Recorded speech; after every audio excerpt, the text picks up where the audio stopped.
we had this sort of self-planting kale that just came up.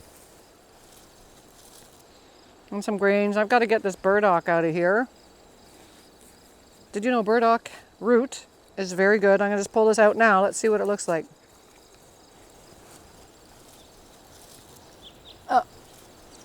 Well,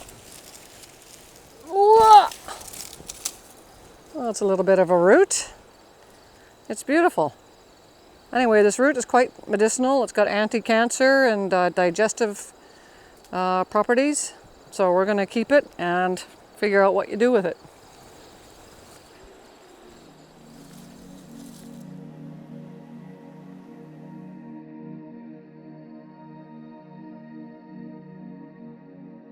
We are all connected, actually.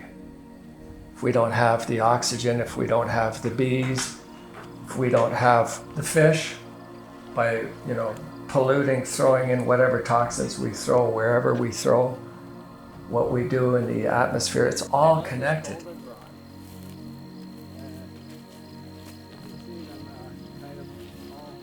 Nature is incredible.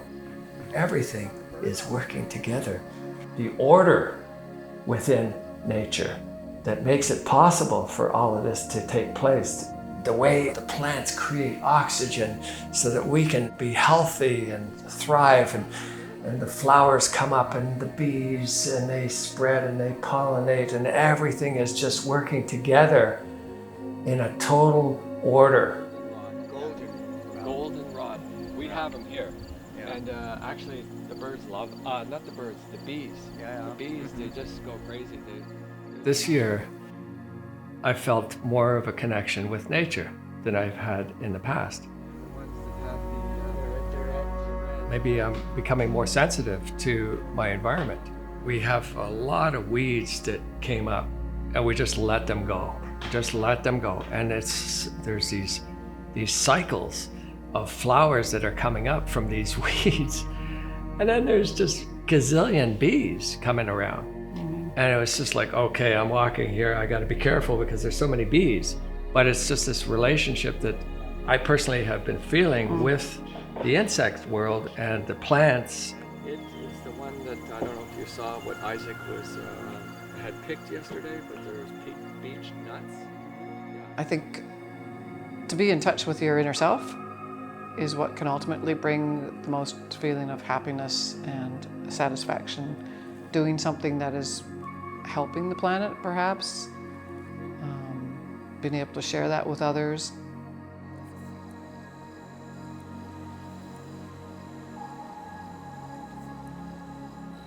That's it there. Sort of looks like something out of Dr. Seuss. But those red berries are edible. We are all one. And so by making a change within yourself, you're affecting the whole.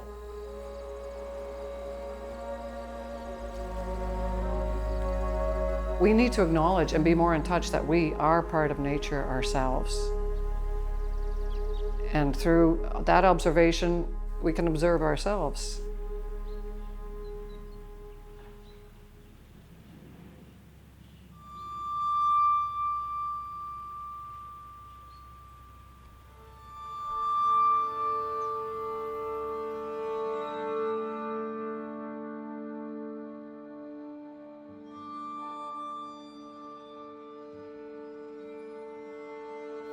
To be in accord with a real natural life, do not take out more from nature than you bring back.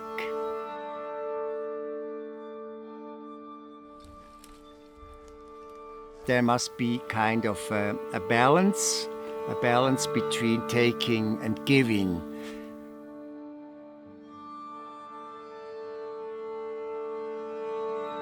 We are a part of nature, we are equal to it, so if the nature is not healthy, we are also not healthy. In Europe, about 75% of all the insects as a mass has disappeared. We decided to use our property here as a kind of a safe place for insects. We have started to put up these insect hotels about 2 years ago. We are hoping to contribute to this variety, but of course we are just a tiny spot on this world. But it's better to do something than nothing.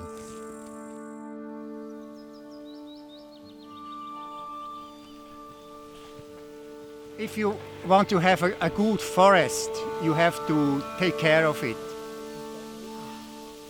Here in Europe we have a sickness of the ash trees, and most of our ash trees are sick. Now we are felling them.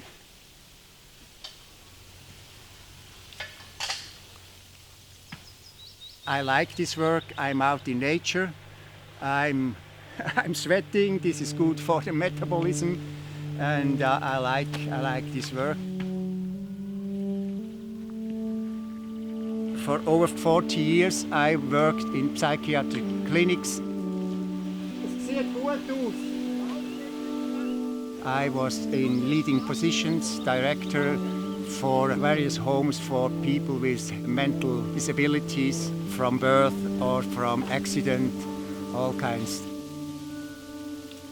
Now, since I am pension age at home, I can grant myself perhaps a half an hour at noon to lay down and let my thoughts wander. But being out in nature, in my garden, at home, this is a recreation for me, because all the time I see something to improve. And yeah, that's really, I don't have to lazy around, and so, because it's not good for me.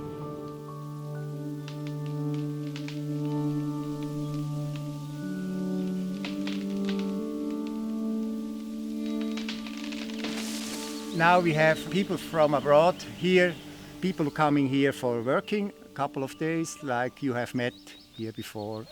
Yeah. Ja?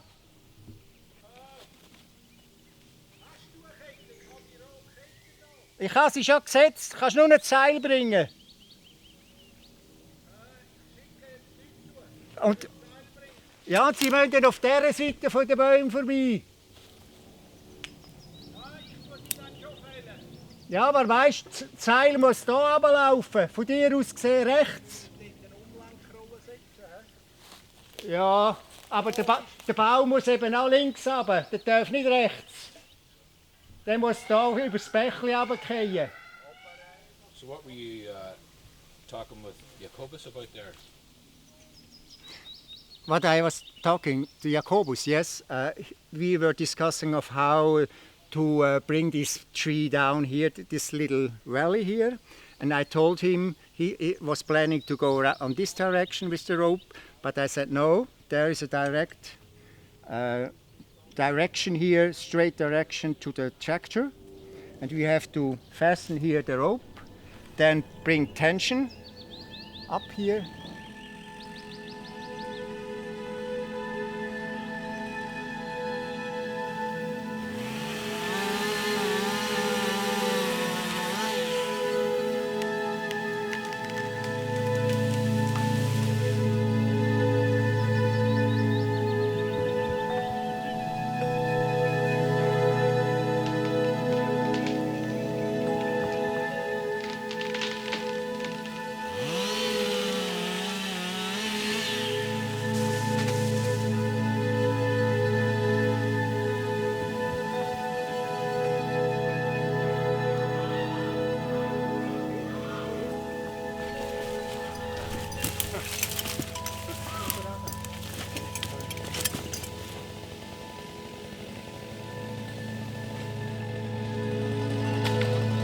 Being retired doesn't mean to stop working. Human beings should be curious for everything new until the end of life. And I would prefer, when the time comes when I'm dying, I would prefer that I'm aware throughout the whole process. I would like to witness my dying process as long as possible. This would be interesting for me.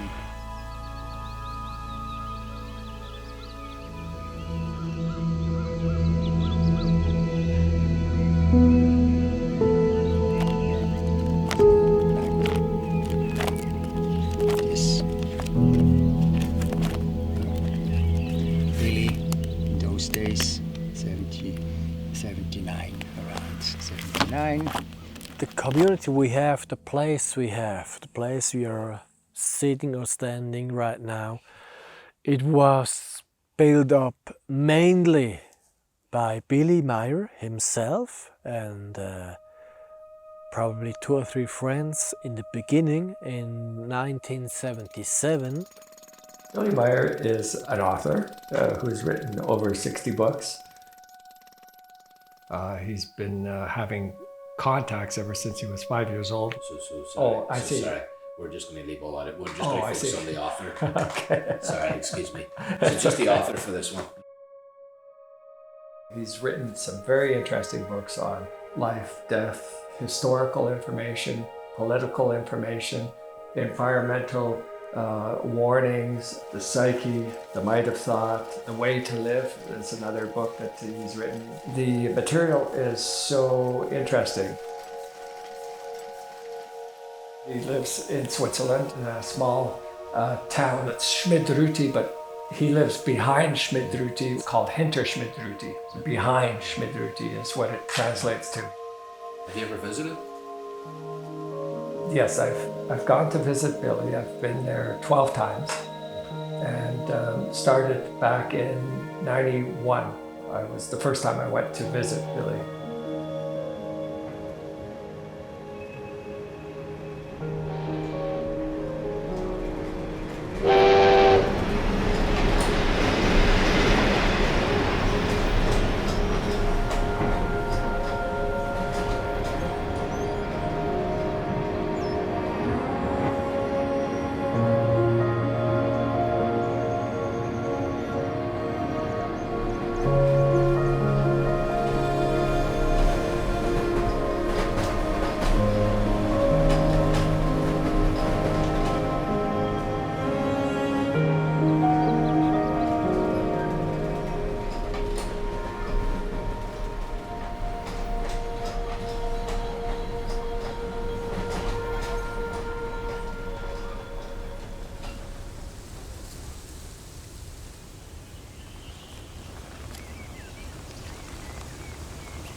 Well, Billy Meyer, he established a community. Within that community were people who recognized the importance of what Billy was writing, who wanted to help him. Die alte rausnehmen, oder? Die wird da so eingehängt. Die neue. They were people that came out of their own will, who worked their own jobs, raising their own families. They come in their spare time and help with the publishing and the day-to-day tasks that are involved with producing the books that Billy is writing. Die werden nun auf der Schneidmaschine eigentlich nur noch halbiert und die Seitenränder. The first 6 months, my father, Jacobus, and several other people working very hard till midnight or later, 2 o'clock in the morning, 3 o'clock in the morning, go to the daily job. And after the daily job, they will come again and work together. Das ist das gedruckte Sonderbulletin. Das wird jetzt zusammengetragen mit der Sorte. They come and help run the center and do the gardens and do the tree cutting and help collect firewood for the winter and clear up the leaves.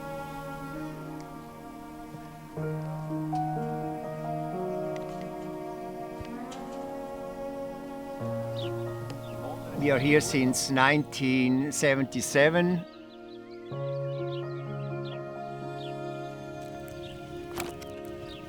We have various different albums here with all kinds of photos from the first days and weeks of purchasing and starting with the work here on our property. Here's the entrance on this corner, and it nearly toppled over the house in the beginning. There were once 100 visitors from the military up here, and Billy had a presentation, and Jacobus had to go down and put on beams on this side so the house would not topple over.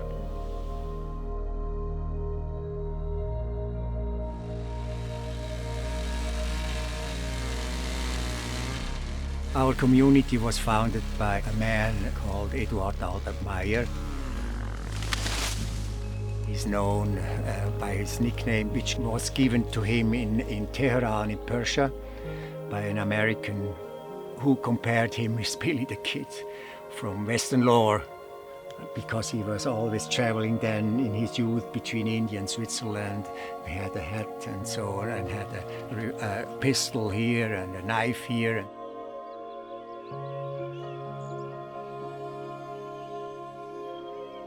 If you start reading Billy Meyer's books, you start realizing everything that's written in it you can prove within yourself if you are studying it, not just reading. If you really are studying what's written in there, compare it with what you have experienced throughout your life and implement it in your everyday life, you realize this is really the truth. I first read the book The Way to Live in 2015. And just like the other books that Billy Meyer has written, just reading isn't enough. It takes a slow, careful study and then an observation of life and of reality. I find the books very empowering. They allow me to take responsibility and to find the wisdom inside myself instead of looking for answers externally. The Way to Live in particular, I find especially helpful because it is like a guidebook for everyday living. The books verify that I am responsible for my life because it is a composite of the choices that I've made.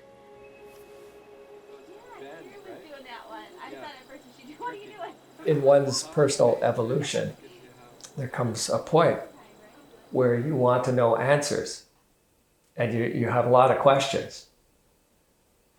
I think anybody who is seeking will have a lot of questions, and they want to find out, well, what is this all about anyway? For me, the teaching is about coming to a better understanding of who I am as a human being and my relationship with the universe, but also each other human being and nature.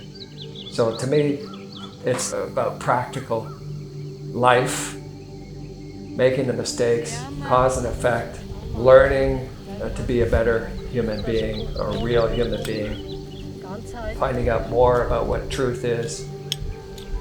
It's an ongoing process because learning never ends.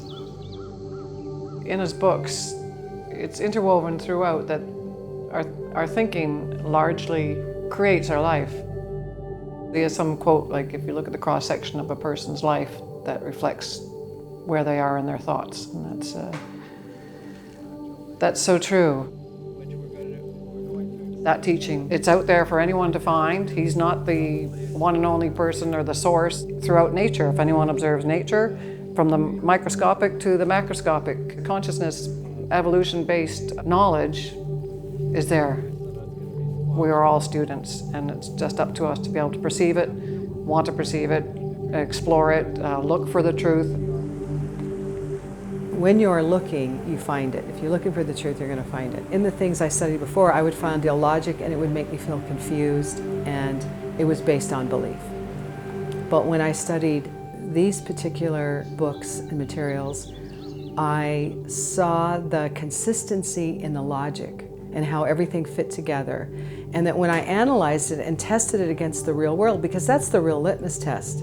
If you test what you're reading against the way things are in the world or the way things are in your life, if it doesn't make sense, why?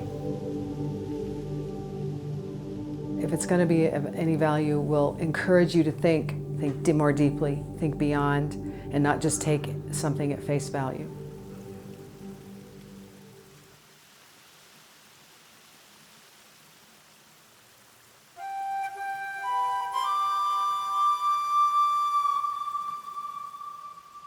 The things that I am studying now, I've been studying for over 10 years, and I can say without a doubt, it's improved my thinking and my ability to solve problems, my ability to see reality and to see myself and, you know, who I am. These books represent a honing of our observations of reality and our recognition of reality.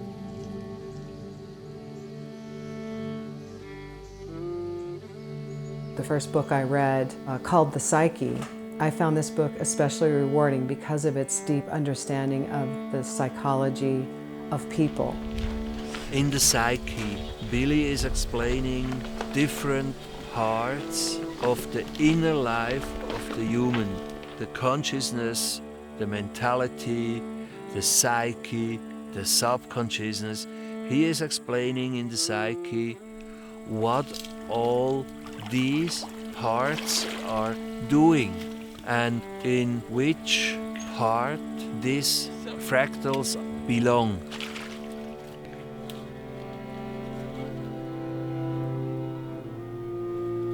The same book, you can read it several times, and every time you discover different informations.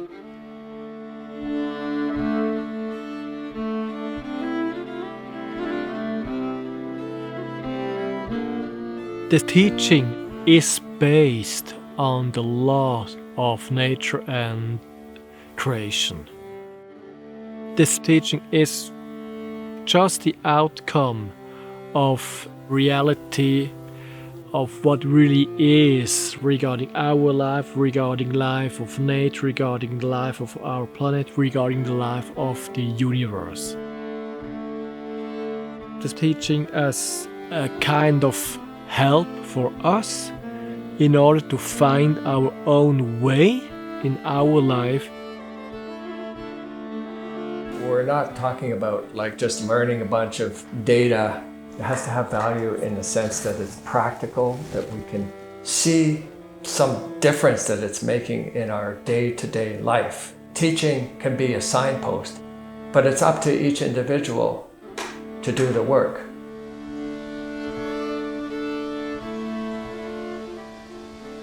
To me, the teaching presents possibilities that could be the truth. And then the next step is to, okay, well, let's think about this stuff. Does it make sense? Does it not make sense?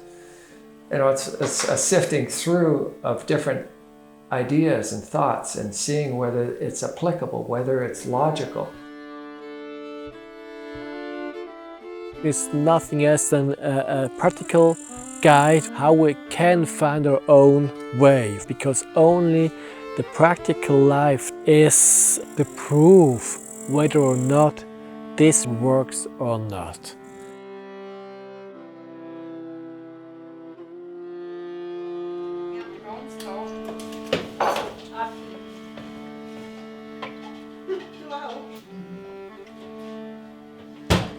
This teaching has been like looking into the layers of an onion. It's just going deeper and deeper into understanding and knowledge, and giving me so much to reflect on.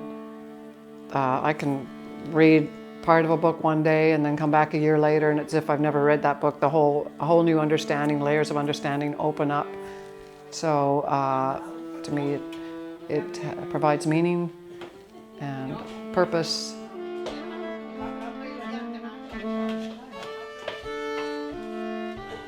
There's an evolution that's going on within oneself, but there is a depth within the material that allows for that evolution to continue. So part of it is an investigation. Reading the material has been an investigation for me, an investigation into life and into understanding the nature of reality.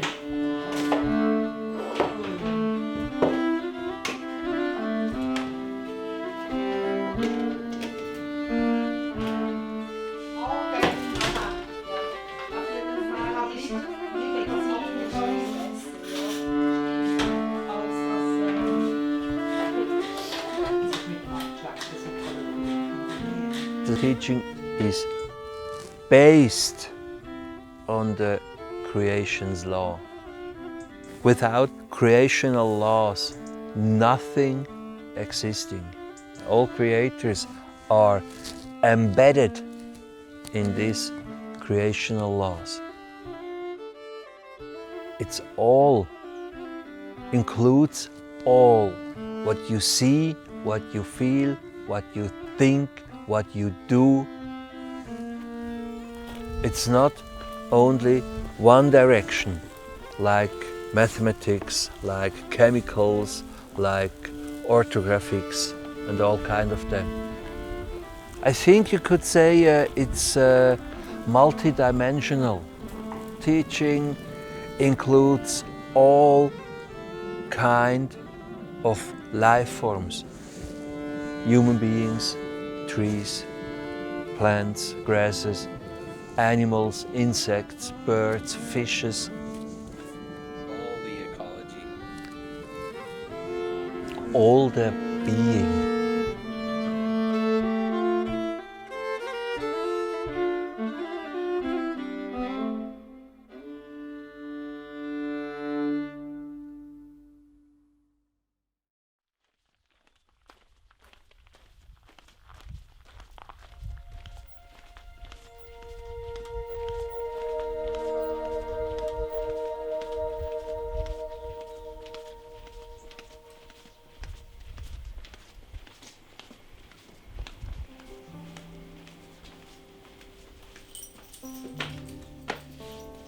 We want to present to ourselves really a place of peace and happiness.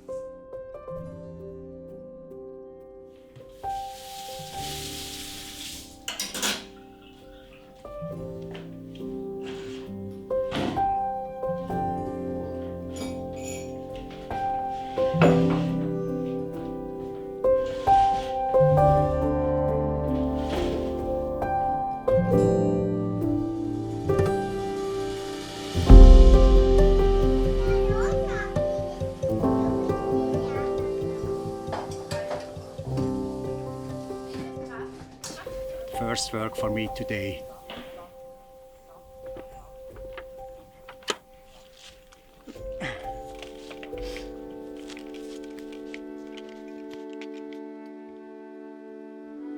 I've grown up in a family where we were really near nature. My father and mother were interested in nature and going into the mountains. We had a huge garden where we had to help. And so I was actually growing up with a very good contact with nature.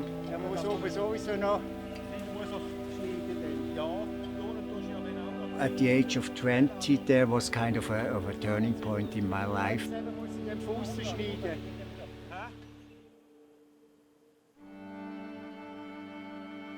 I was confronted with my quest for the meaning of life.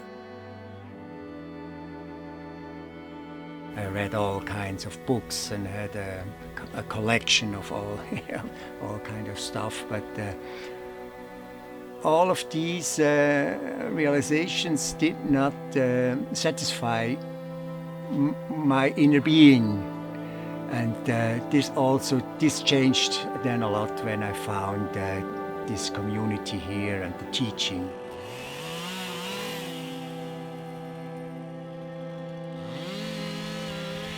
When I had realized that religion is a fake, it's just built on 3 or 4 books, I of course questioned myself. There must be something below, beneath, within everything.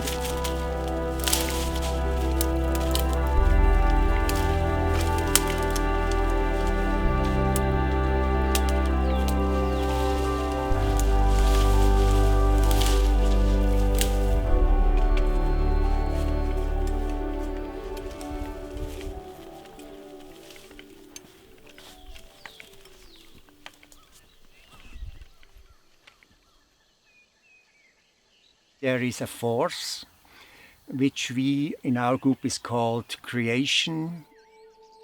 In English, Creation Universal Consciousness, and this is something that enlivens everything that exists.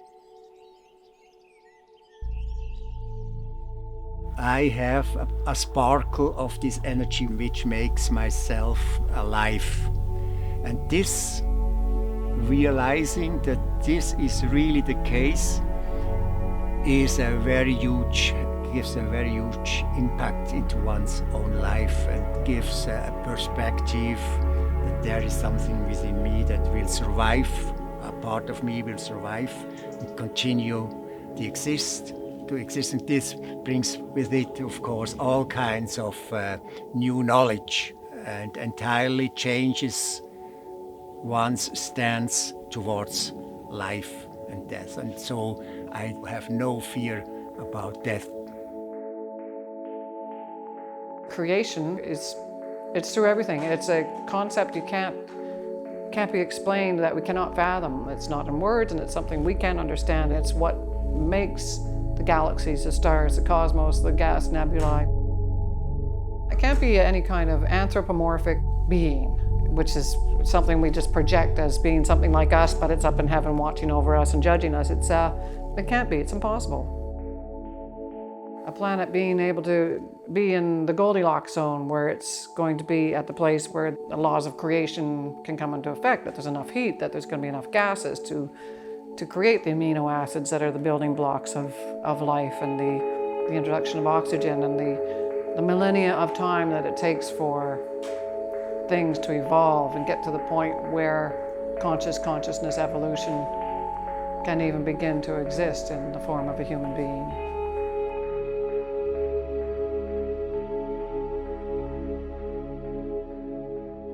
There's also an evolution process with the planet, with nature. Everything is evolving.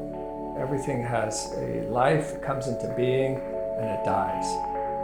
So there's an evolution, and we are part of that evolution. Each human being is evolving. We are in a process of becoming something more than just what we were. It's a reality that a huge power and force is behind everything that exists. Without this force, this energy, this creation, universal consciousness, nothing could have come into existence.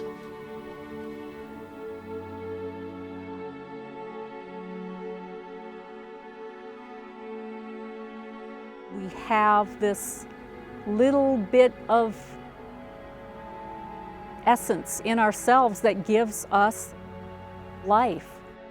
You can actually feel that.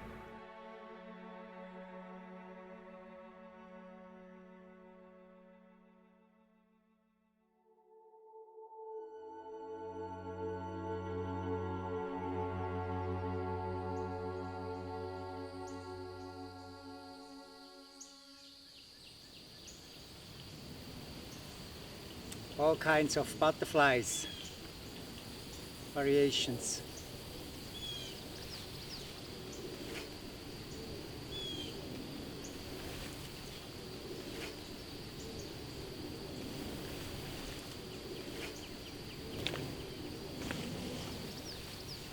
The reality is that we need nature to survive.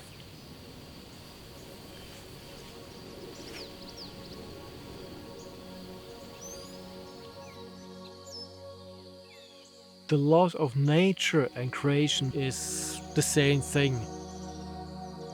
It's based on laws like cause and effect. All laws of nature and creation you can perceive and observe in nature, how the nature works, how the animal work, how the plants work, etc., etc. And if you observe everything in nature in a neutral way, then you can get many experiences and a lot of knowledge about how the laws and nature work and how you can apply them for your own life.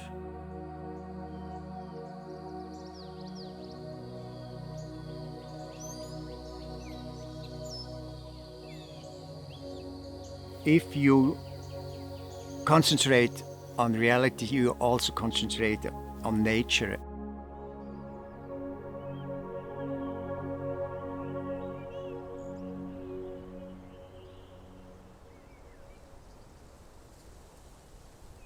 If you look at nature, you will find and can draw conclusions for your own life. The becoming and passing, for instance, with the seasons, and that everything has a cause and an effect. Everything is an endless circle of becoming and passing.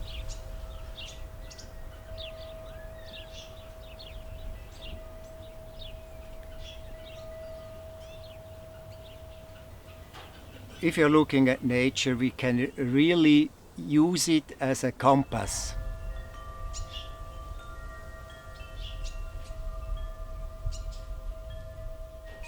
The laws of nature have been in effect ever since the Big Bang. I mean, it's just a given. It's what's all around us. It's for us to see and recognize.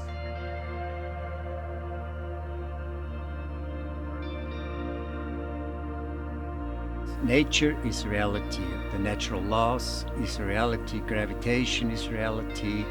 That the sun shines on the day and that we are circling around the sun with our planet. This is based on facts. We decided to not just put a garden out here for us, and stuff for us, but also for the insect life, the birds, the wildlife.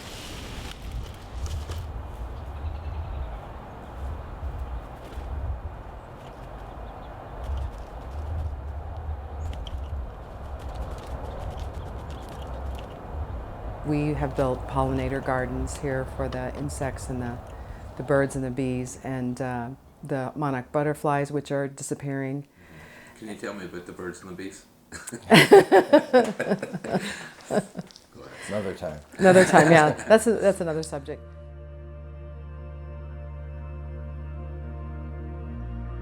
The laws of nature are unchangeable.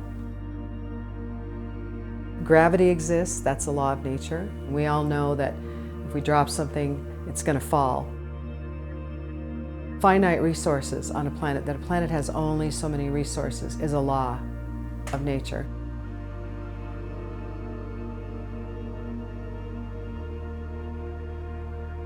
When we're talking about human nature, people need to understand what our human nature is. When a person misunderstands what our human nature is, the true human nature, they think it's natural for people to be violent. They think it's natural for people to want to subjugate others. And they think it's natural for us to destroy wherever we live. They don't even try to overcome those things because they say that's natural. But really that is become an unnatural state. Because our natural state is peace, love, harmony, and allowing freedom to other people. And when we ignore that, we are ignoring the laws of nature.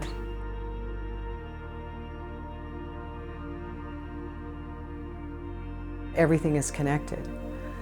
So what does that mean? So if we're going to live according to the laws of nature, we're going to take all of this into consideration, all the things that we're talking about, polluted air and the mass extinction that's happening on our planet right now. We're going to think about it and say, okay, what is the way to live in order to preserve our planet, bring it back to a state of health again. When we become disconnected from nature, we're disconnected from reality.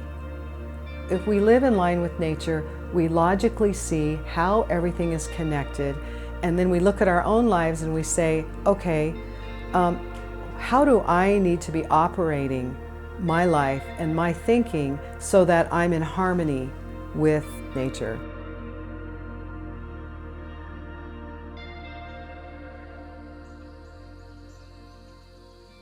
Open your eyes for the small mysteries of nature. Learn to see the wonder in a normal small flower. And feel the flower. Feel the environment. To figure out the laws of nature. The basics are the physical laws, mathematic laws, chemical laws.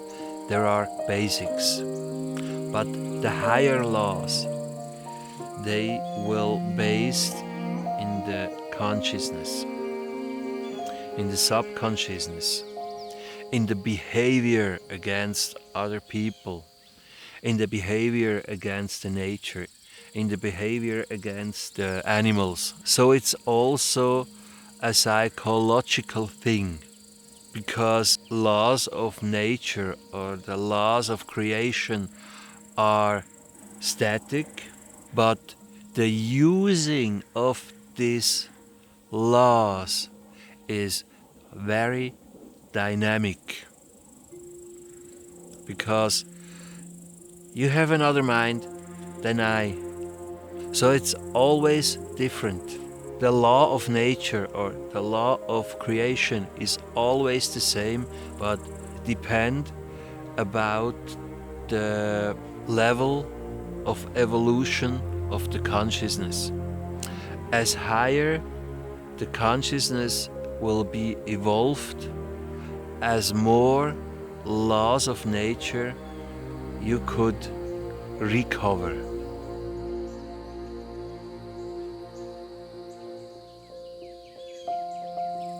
Right now, in the present, we don't recover our being completely.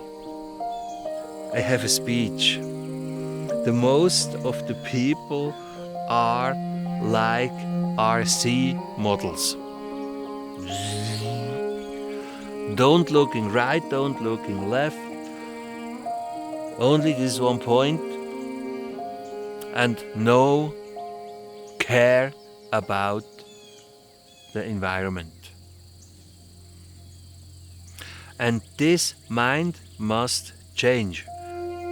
It must change before the human will be able to recover the law of nature. So it's not so easy to say this is a law of nature, this is a law of nature. It's experience.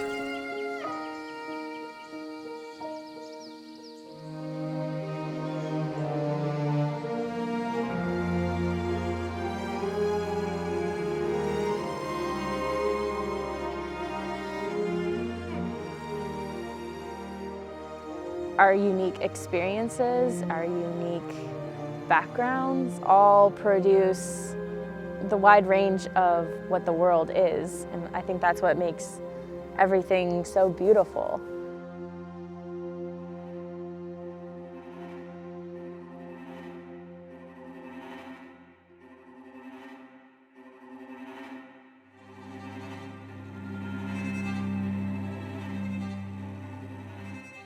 We as people, as human beings, we are responsible for ourselves. If you want to live a good life, it's our own decision to do so.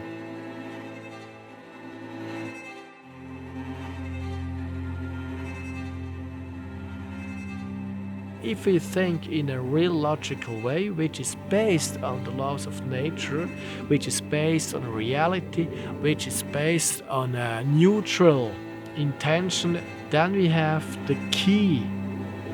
We hold the key for a good life, for our own good life.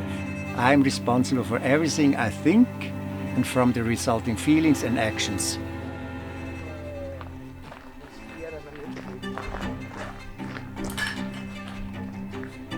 Eating time. Sweating time. Recreation time. Eating time.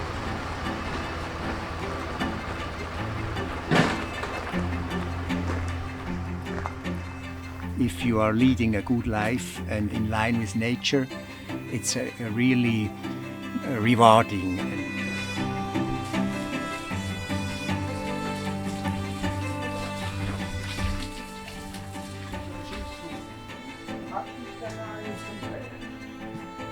Overall, I'd say our purpose is to evolve.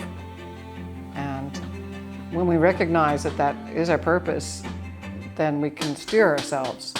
And through our own evolving, we're going to help bring others along with us.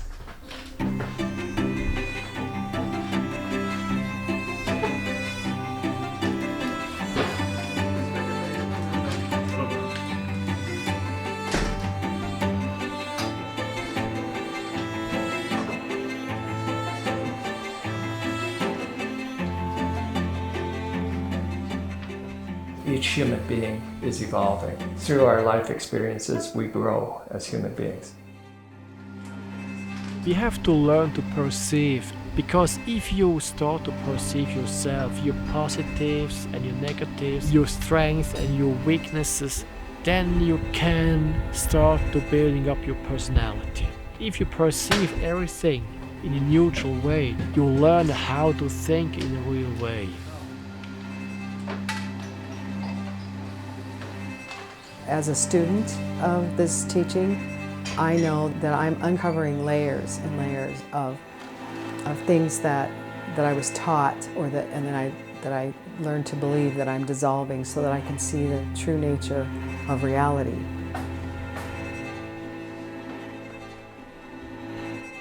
One of the things we need to do is realize that just because someone is a different color, has a different culture, they're a different sex, they live in a different place, that they are just as human as we are. And I think the only way we're going to be able to recognize that is to strengthen our own consciousness.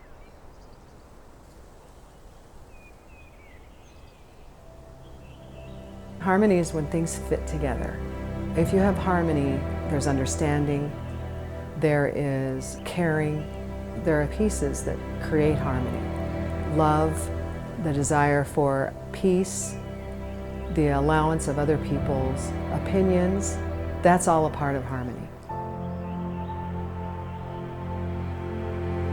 The highest creational law is the law of love. The creational love means the connection between all creators. On this pure energy level, all material is connected. It's equal.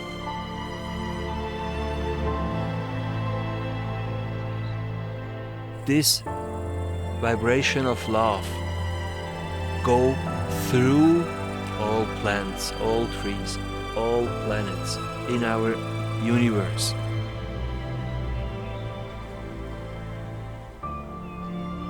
When I go outside and I look at nature, and I see everything that is provided for us to survive, and the beauty of it, and how everything is interconnected, and it's actually a perfect working system, that's love to me. Having the absolute knowledge and understanding that we are all one.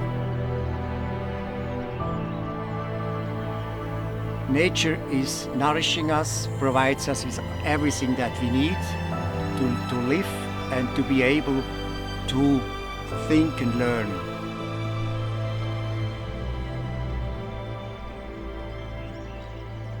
All systems are one. There's no division. between plants, animals, humans, trees, rocks, water, is created to be one system. And if you lose any aspects of those, the whole thing disintegrates.